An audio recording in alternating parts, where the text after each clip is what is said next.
Hi, my name is Vicki Dominic, and I'm the Associate Director for Learning Services. I've been asked to speak with you guys today about our office, and I also want to talk a little bit about some strategies for time management that you can share with the students who are in your class.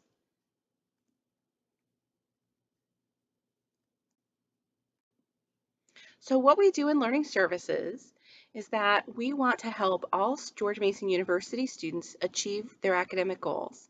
And we do this by helping students to understand the academic expectations at Mason, which may be different from their high school, their community college, their undergraduate institution. And we also help students understand their own metacognition. Metacognition is basically thinking about your own thinking. So we help students understand how they learn best and be able to apply different strategies. And we also help students establish good self-regulation habits. Now, during the school year, we're located in Counseling and Psychological Services over in Student Union Building 1 on the third floor. During the spring 2020 semester and possibly into the fall semester, we have been providing virtual services.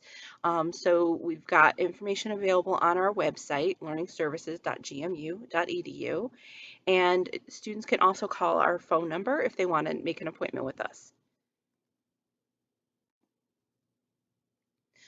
I think most folks are aware that we provide academic success workshops to the university community.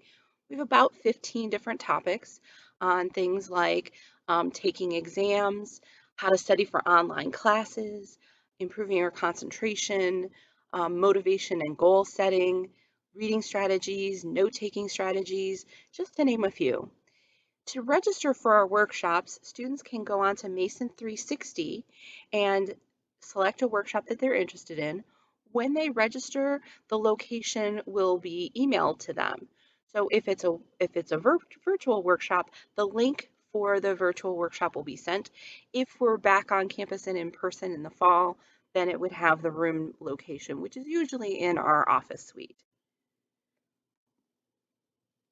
We also do individual academic coaching. And for this, students schedule an appointment and we talk with them about what their academic goals are. So whether it's I want to get a 4.0 because I'm trying to get into medical school, or I just really want to get through this class. Whatever the student's goal is, that's where we're going to work with them. And then we will talk with them about different strategies that they can implement, and we'll help folks develop a study plan. And then we help hold them accountable. So we recommend students come in for about 3 or 4 sessions, but that's not a requirement. If somebody wants to come in for one session just to get some advice about their own note taking, that's totally fine. If they need more than 3 or 4 sessions, uh, that's okay as well. But it takes a lot to actually change our habits. So that's why we recommend coming in for several sessions because that's when we start to see students actually, um, utilizing these new strategies and implementing them in their day-to-day lives.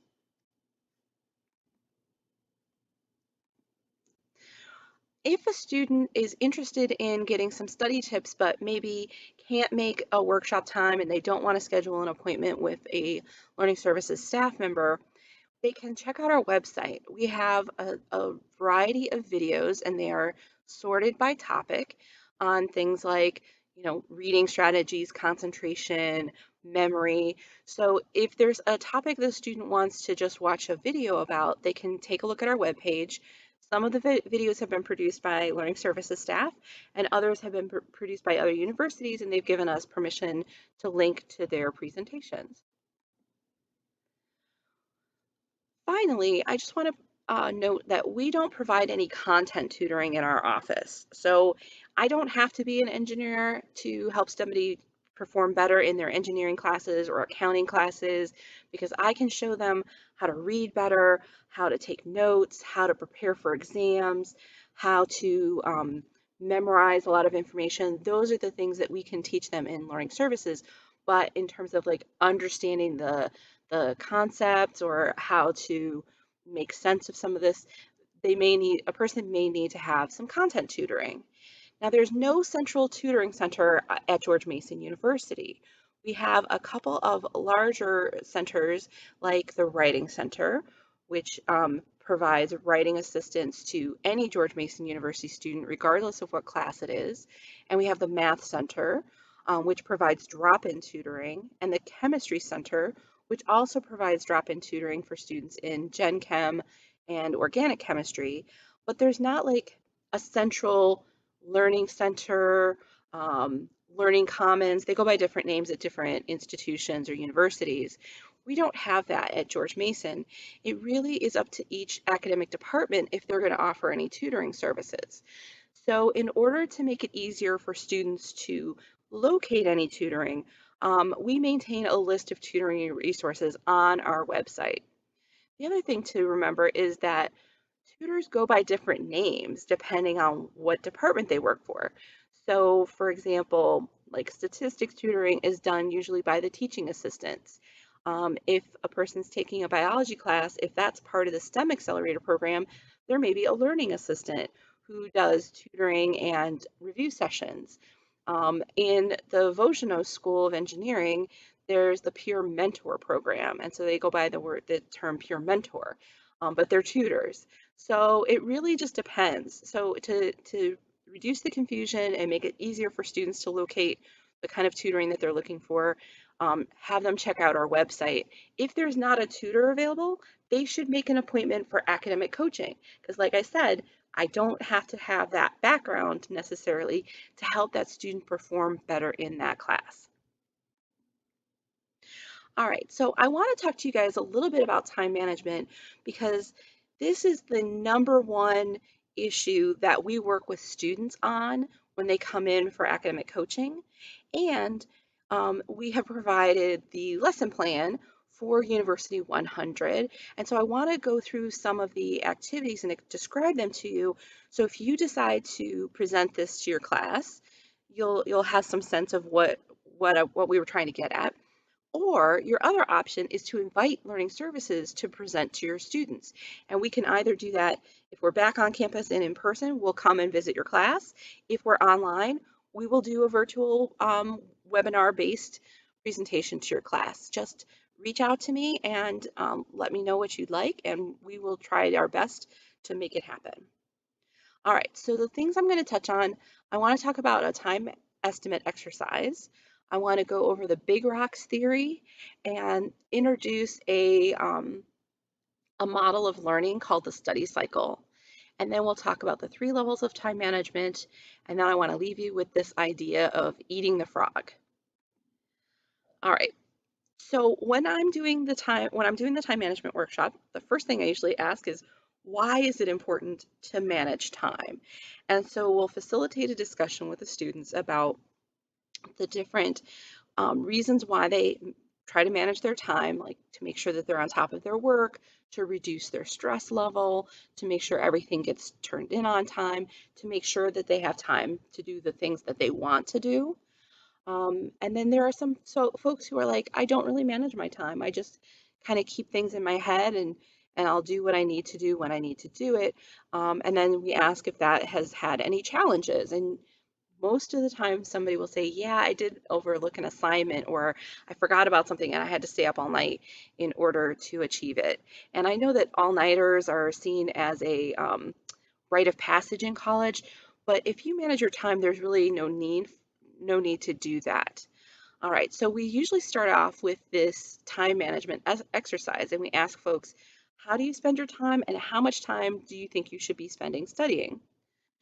So there's a worksheet and it didn't quite fit on the screen. So I just made a little Excel spreadsheet thing on here so you can see some of the topics. Now, the activities listed on the worksheet, there's a lot more, but these are some of the primary ones. So we ask folks to estimate how much time they spend in an average week during the semester in these different activities. So hopefully everybody's sleeping, eating, and going to class if they have an in-person class. And even if it's not in person, they should still include that in here. And so we ask them to guess how much time they think that they spend in each of these activities. Now, a lot of us have never really thought, how much time do I spend a week doing my laundry and cleaning the house, or caring for others, or how much time do I spend on my social media? And for folks who are really technologically savvy, there is information on your cell phone that you can look up that will tell you how much time you're spending on different apps, and that can be really eye-opening for students. In addition to estimating how much time people spend in an average week in these different activities, we also ask them to prioritize. How important is this? So if it's really important, it's got to happen, it's a 1. If it's not quite as important, it's a 2. If it's low importance, if it's low priority, we're going to give it a 3. So here, this is some of the things that I wrote down some of my time estimates, and like sleeping is a priority 1 for me. Watching Netflix is a priority 3, but I still spend a lot of time doing that. And then what we do is we say, okay, add up how much time you spend in an average week and subtract that from 168 hours. 168 hours is how many hours are in a week. Now, I forgot to mention, make sure that you don't double up when you're doing your time estimate. So if you are watching Netflix while you do the laundry, you're not going to count that in both categories. It would just be counting it like in the laundry category. Don't count the Netflix time as well, because then people will have a negative number. And that's okay. People are going to come up with a negative number. They'll start to stress about it and re-estimate. Just say, it's okay. Whatever number you got is what you got. That's all right. And then when you do this calculation, how much time then is left for studying? And for me, it ended up being 25 hours a week, which sounds like a lot, but it all depends. Now, I didn't really do this accurately because I just said working for money 20 hours a week. Like a lot of our students work part-time. I actually work full-time, so I would actually only have about 5 hours left from this time estimate exercise. So now, is that 25 hours enough for studying? Let's take a look.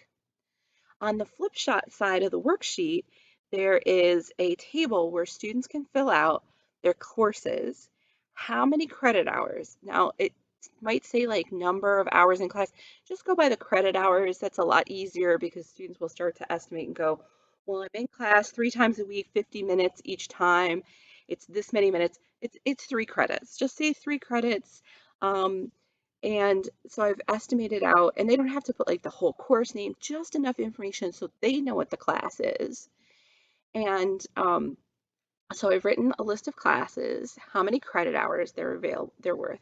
And then the next column is the estimated difficulty level of that class. So I don't necessarily, like a lot of times this, if I'm doing it for my class, because I teach University 110, I don't necessarily do this the first day of class. We might do it the second class meeting because that'll give them a better sense of how much time um, things are taking them generally and the difficulty level of a class. But you can do it at the very, very beginning.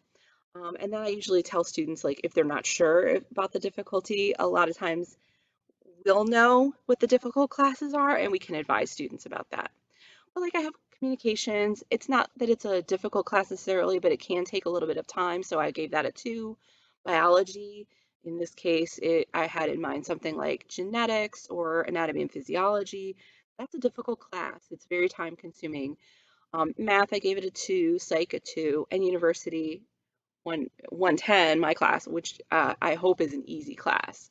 So you give it a rating, and then what you do is you multiply the credit hours by the difficulty level. Now, if nothing else, I usually have students say for each hour you're in class, you should be spending about 2 hours outside of class doing different learning activities. So a 3 credit class would be about 6 hours a week outside of class. And then for this, they would add it up. Now, a lot of times we'll find that students, the estimated number of study hours they need in a week exceeds the amount of time that they estimate that they have left. So then I'll facilitate a discussion about what kinds of things can you cut back on. That's usually going to be the low priority activities that can be reduced. Students will often say sleep. That's the first thing that they want to cut is sleep. And honestly, that is the worst thing to cut. Most of us do not get enough sleep. If you think about, you're supposed to have about 8 hours of sleep a night. If you only sleep 7 hours, by the end of the week, you are 7 hours sleep deprived, and you can't save up sleep. You can't really bank it up or catch up on it that well. So really, really encourage students to get probably more sleep for some of them. And if somebody's sleeping a lot, like 10 hours a night, that is that maybe they could cut back on sleep, or they could maybe see their doctor if that's, because sometimes that can be an indication that something is off. But for the most part, try to encourage people to reduce their low priority items, things like, mindlessly watching Netflix. There's nothing wrong with not watching Netflix as long as people are doing that as a to relax and not as a way to procrastinate, and not just kind of doing it mindlessly. It should be something that is meant to be refreshing. But I know a lot of us, like, you know, you get on YouTube and it's evil because it just keeps going and it just plays the next video, and it's really reinforcing, and it's hard to break free from those kinds of activities. So just becoming more aware of how we're spending our time is really helpful for students, actually for all of us. Now, there's this theory called the Big Rocks theory, and there is a video on our web page that you can play that shows Big Rocks theory. But basically, what it says is this jar represents all the time that we have in a week, and the big rocks represent our goals. The pebbles represent all the urgent tasks, all the things that kind of come up at the last minute that you have to take care of, like, oh, there's a there's a test tomorrow, or I got a flat tire, I have to get my tire fixed so that I can get to work. And then the sand are all those little tiny tasks and activities, like checking your email, checking the news really quick, texting a friend, all those little tiny tasks. So if you don't end up making a plan, your jar is going to fill up very quickly with these little tiny tasks and these urgent tasks. And then there's no room for our goals. And in this case, usually the goals have to do with our academics, or sometimes it has to do with things like taking care of our bodies and exercising. If you don't have a plan for that, if that's a goal, you don't have a plan, and then there's no room for that goal. Or maybe it's maintaining good relationships. Maybe that's a goal. You got to plan for those kinds of things. So the idea with big rocks is that you put your big rocks in the jar first, and there will still be plenty of room for the pebbles and the sand because they will fit in around those big rocks. But you got to put the big rocks in your plan first. Okay, so what does this have to do with time management? Well, let me tell you. All right, so first thing I want to say is before I get into how do you fit those big rocks in, I want to share this model of learning that professors expect students to be doing, but none of them ever tell us that explicitly. I wish somebody had told me this when I was an undergraduate student, because I probably would have stayed in my original major, which was biology, because I wasn't doing this. What I was doing, I did really well in high school, and when I went to college, I tried to do the same strategies, which was I showed up to class, I kind of paid attention, and I got A's on the test. And that did not work in college anymore.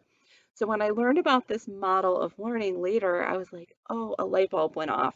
I said, oh, okay, I figured this out by the time I was a senior, but if somebody had told me it when I was a freshman, I probably would have done a lot better. I may have still changed my major, but I probably would have done a lot better in school.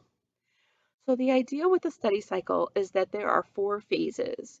And the first phase is that you're supposed to read the material to be covered in class before class.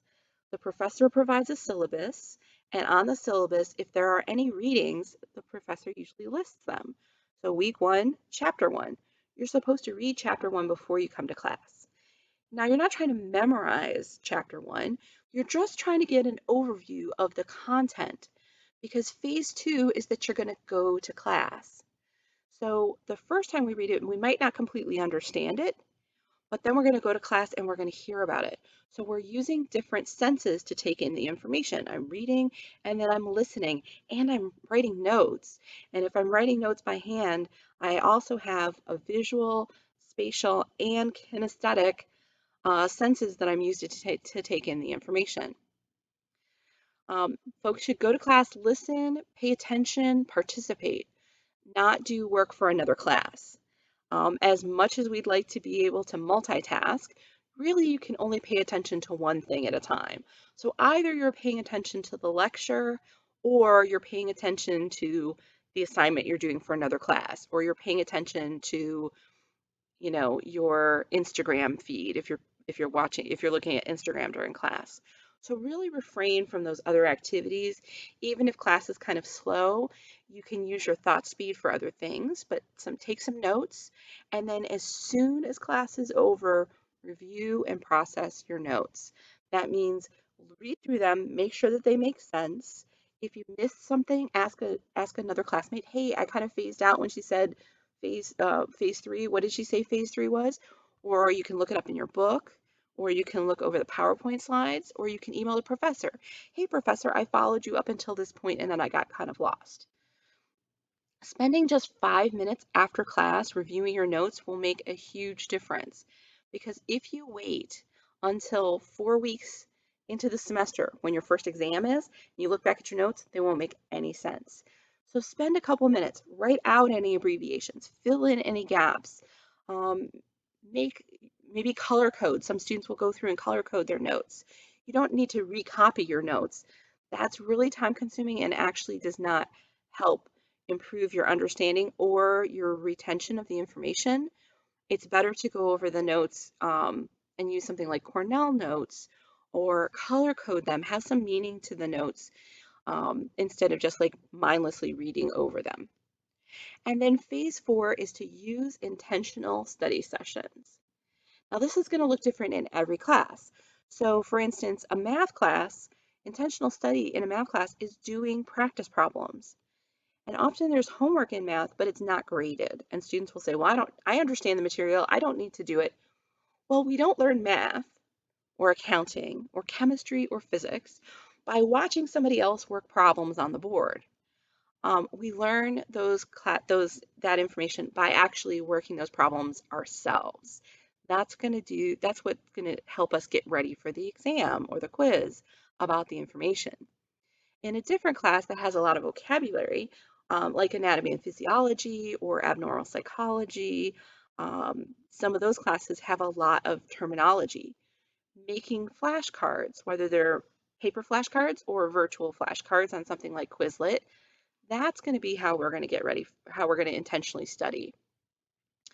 For another class, maybe the first time I read through it, I just skimmed it. And now maybe it's history and I need to go back and read that essay more thoroughly because I need to write a paper about it. Okay, so now I'm going to go back and read more intentionally and I'm going to annotate the reading and take some notes on it. That's going to be the intentional study for it that I might do for my history class. For a lab class, maybe I'm going to work on my lab report. Every class is going to be a little bit different. The important thing to note about the study cycle is this is a weekly cycle. This is something to do every week. So if I have a Monday class, by Sunday I'm going to have my readings done. Monday I'm going to go to class and take my notes. And after class, I'm going to review those notes. Wednesday, I'm going to review Monday's notes while I'm waiting for class to start. And Friday, I'm going to review Monday and Wednesday's notes. And I'm going to be working on my practice problems throughout the week. And then when the next week comes, I'm going to start the next chapter. It's a lot easier to like make your flashcards week by week and then just review right before the test as opposed to waiting until 2 or 3 days before an exam and saying, all right, now I have to learn all the material for 4 chapters and I haven't even started making flashcards or doing any practice problems. Your brain likes to take in a little bit of information at a time instead of a lot of information all at once. So if it's going to take 8 hours to learn something, your brain would rather spend an hour and 10 minutes every day for 7 days rather than saying, all right, Sunday, I'm just going to knock this out and sit here for 8 hours. Okay, your brain doesn't like that. And honestly, after the first hour, hour and a half, you're not going to actually be able to put a lot more into your brain because you'll get neural overload. So this is called a distributed learning model as opposed to cramming, which is what a lot of folks do. So how do we pull this off? Well, we're going to have to manage our time in order to do that. And I like to think of time at three different levels for undergraduate students. Graduate students, we think about it at four levels. That's a little different. But for undergrads, three levels of time management. And it's like the zoom on a camera. So we want to see first the big picture. So that's the semester. And then if we zoom in on our camera, that's our week. And then zoom in even closer, and that's our day. So that's why there's these three pictures here. So we've got our big picture, our week, and our day. So for the big picture, we want to make what's called a semester calendar. And on the semester calendar, students should add their exams, papers, projects, deadlines to a monthly calendar. Now, you might say, well, it's all on the syllabus. Why should I bother doing that? The reason for doing it is that it can be really easy to discount how much work we have to do because you're looking at separate lists. Individually, they look easy. Oh, there's a couple of exams and a project, no problem. Well, multiply that by 5. Now it's a little bit more challenging. And when you see the date written on the syllabus, you don't realize how many of these things overlap. So by putting them all out onto a monthly calendar, you can see what you've got, where your busy periods are. You also want to put other important events, right? So if I'm going to a concert, or I'm going to go to my friend's wedding, or I'm going to go up to New York City for the weekend with my significant other, I want to put that on my calendar because for one thing, it's something to look forward to, and I'm not going to get any studying done. Even though I say I'm going to study, I'm not going to study. I'm going to want to go to New York with my significant other and enjoy myself. So we want to plan for that too.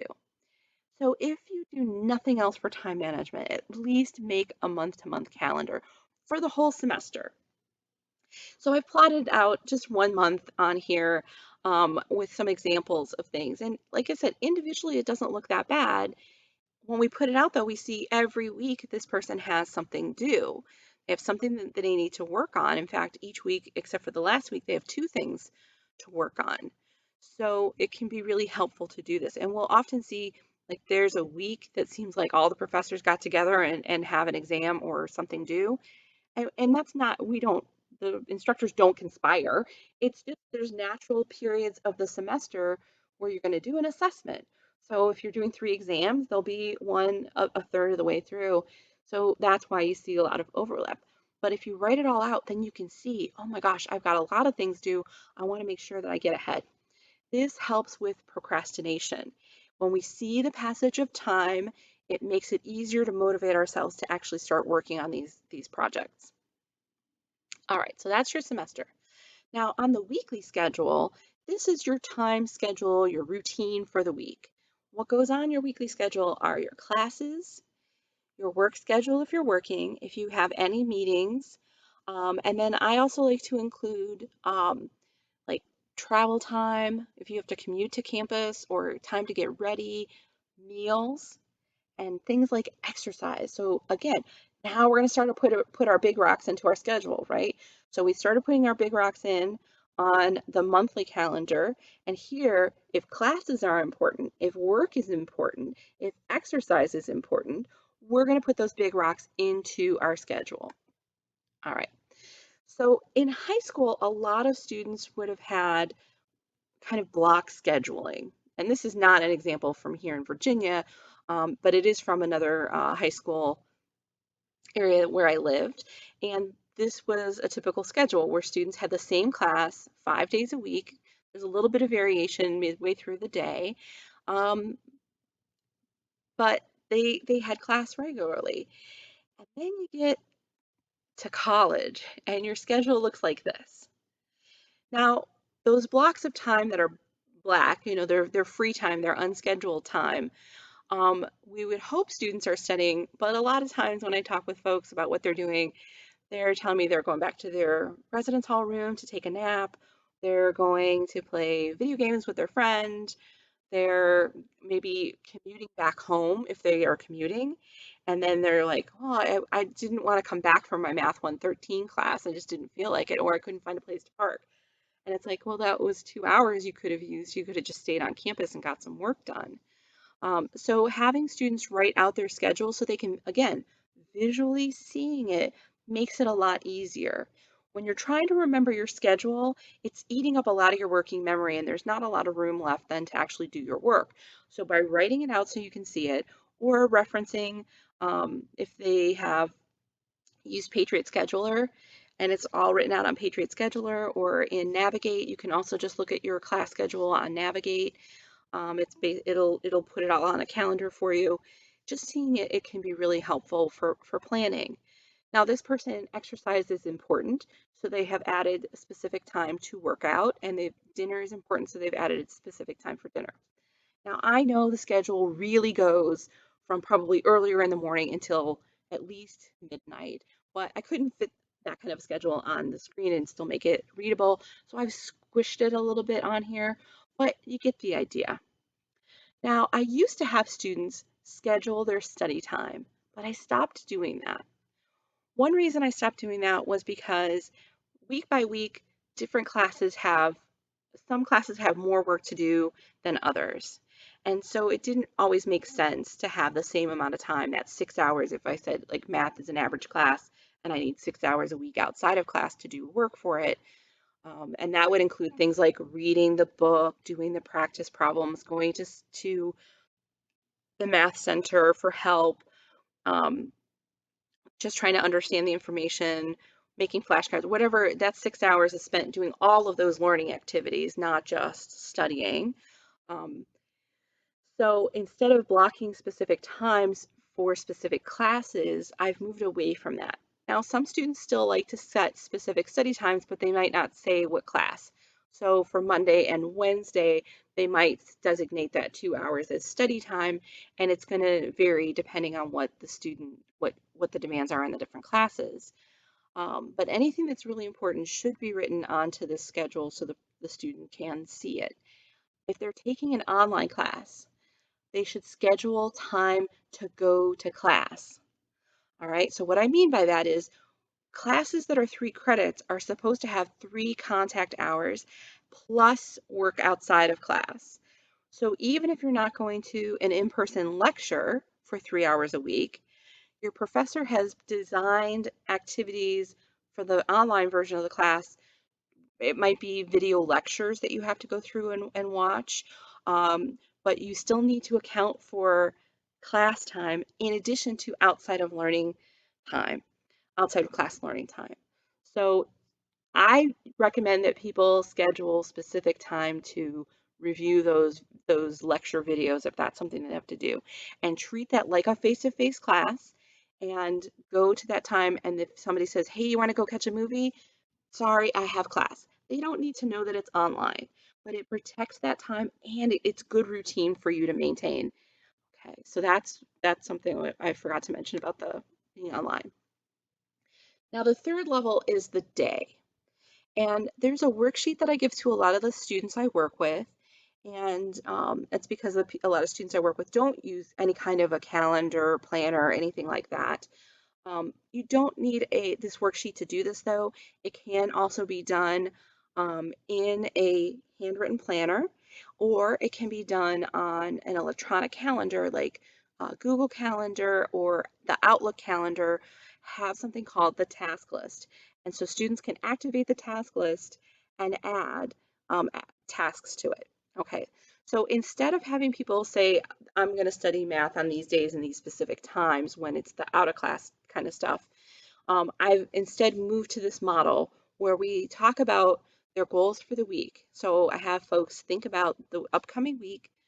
What are the things they want to accomplish? Maybe it's study for an exam, and maybe it's working on a paper, or working on a group project. We're going to shoot for 2 to 3 big goals.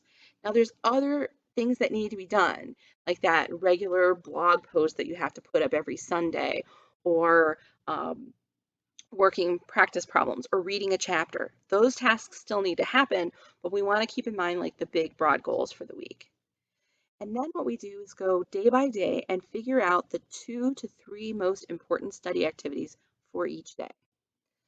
A lot of people do use to-do lists, but often we'll have 20 or 30 items on the list. And if you can't get those 20 or 30 items done in a day, it feels really awful. So what this does is help you prioritize. So you're doing the most important things. Because if you do the 20%, the top 20, um, the top items, I'm sorry, if you are doing the most important items, the 80% of the items that have the most of the importance to it, which is just usually in a few items, it's just 20% of them that are the most important. If you do that 20%, you're in good shape, but it doesn't feel like that. It feels really awful. So if you're planning out, all right, I'm going to do this on Monday and then this on Tuesday, you still have a lot of to-do list items, but they're spread out over the week. And it's more realistic that you can get 2 or 3 things done in a day than 20 or 30 things done in a day. The other thing that happens with the big long to-do list or running to-do list is that it tells you what to do, it tells you what needs to get done, but not how to do it. And this method actually tells you how to do it. So we want to be really specific. It should never say study. Study doesn't have a whole lot of meaning to it. Study is like, oh, I have my books open while I'm texting my friends. Okay. We want to say, what am I going to do to learn the information? Describe behaviors. Set a very specific goal.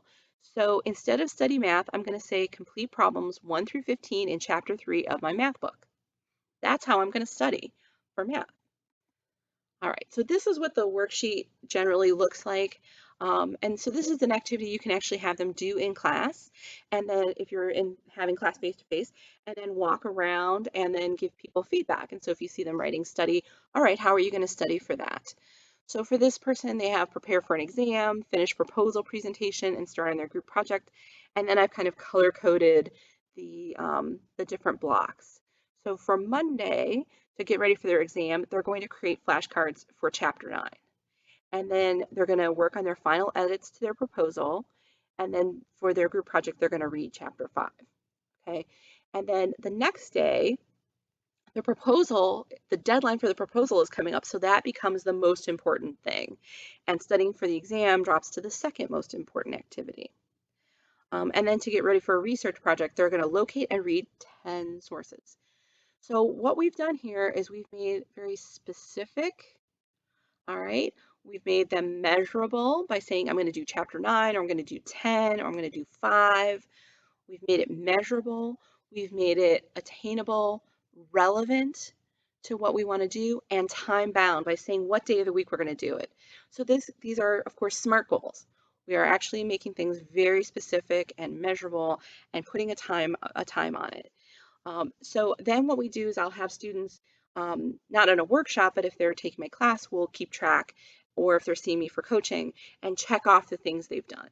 Now, realistically, people aren't going to finish everything, or they'll get it all done, but maybe not on the day that they said. That's great information because then the student knows, oh, this kind of activity takes me longer than I expected, or this one took me less time. So I can actually work ahead. So a lot of times we're not really paying attention to how long things take. We way underestimate most of the time how long a project will take. And keeping track on something like a daily prep schedule or keeping track in a planner gives the student information about how they work, how they learn best, and how to manage their work. So this has to go with that metacognition and that self-regulation that I was talking about at the beginning. All right, now, last thing. Um, a lot of students will say, okay, well, I made the plan, but I just couldn't get myself to work on my math, or I just couldn't motivate myself to work on that paper. And, sometimes this has to do a little bit with some academic anxiety, right? If we're uncomfortable, we don't like feeling uncomfortable, so we'll go do something that makes us feel good instead, and that's when procrastination happens and it becomes self-reinforcing because you feel much better. Oh, I avoided the math homework, or I avoided that paper. Oh, I feel so much better. Well, the math homework and the paper still exist. And so that can get us into a really bad cycle of procrastinating. And one strategy you can use is called eat the frog.